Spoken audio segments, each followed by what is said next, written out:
Yo, hanggang saan nga ba abot ang 263 pesos mo, mamen? Malamang sa palengke. Yo, so halagang 200, meron tayong tilapia, yan, bagoong, sile, siling haba, kalamansi, meron din tayong sibuyas na puti, daon ng talbos, and tsaka yung pambansang talong, pre. Sumatik, dami nang humawak nito, gasan mo yan, pre. Banlawan mo yan. Lagay tayo ng asin, pampatanggal ng lansa. So, salang tayo ng kawali.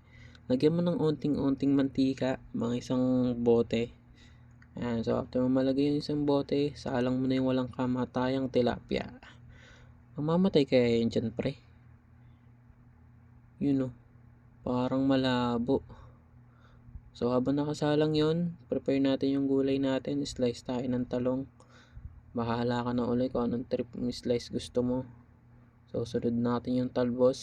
Himayin lang natin to, pre. So, dalawang kulay binili ko. Ewan ko kung bakit. Mahilig ako sa ibang iba't yung mga kulay. Nabubulol pa ako, pre. Ganito pala feeling pag voice over no? So, yung okra, flex natin yung pambansang sili natin. Ang mahal nung labuyo, pre. 200 kilo. Binaliktad ko na yung tilapia. Namatay na kasi siya. And so, habang nakasalang yung tilapia natin, prepare tayo ng sausawan natin. So, sinunod ko na pala yung second batch dyan. So, 3 tilapia pala yan. Pinahati lang natin sa 3 kada isa. So, sila na bahala dyan. So, speaking of sausawan, ito na yun, pre. Sibuyas na puti. Salang mo na yan. Gawa tayo ng sausawan natin. Lagyan mo ng kilikili mo para mas maasim. Bahala ka.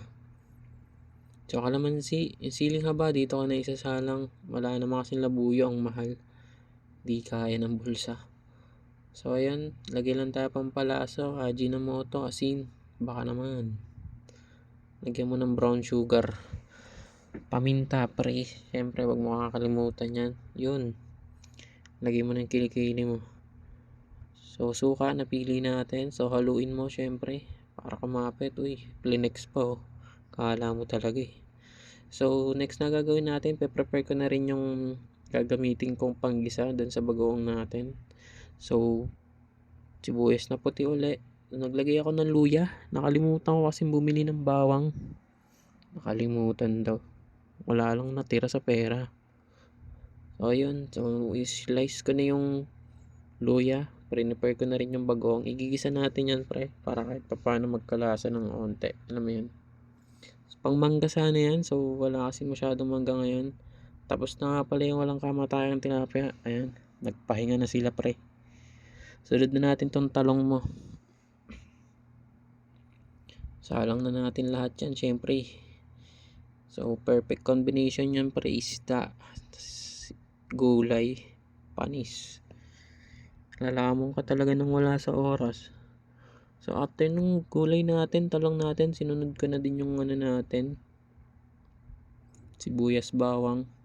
Wala nga palang bawang yan, luya.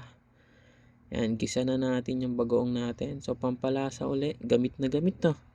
Flex na flex yun. So, brown sugar, naglagay ako para ma-counter natin yung alat. Counter! Naglagay ako konti suka para tumagal ng mga 3 years uli. Ayan, so tapos na yun yung bagoong natin. Sinunod ko na yung gulay natin. So, nilaga ang trip ni mama dyan. So, syempre, sino ba ako para sukayin siya? So, nilaga natin yan. So, yun, plinex pa talaga. Magkano din yan, pre? Kape. Ay, eto na, pre. Lamo na. Pagang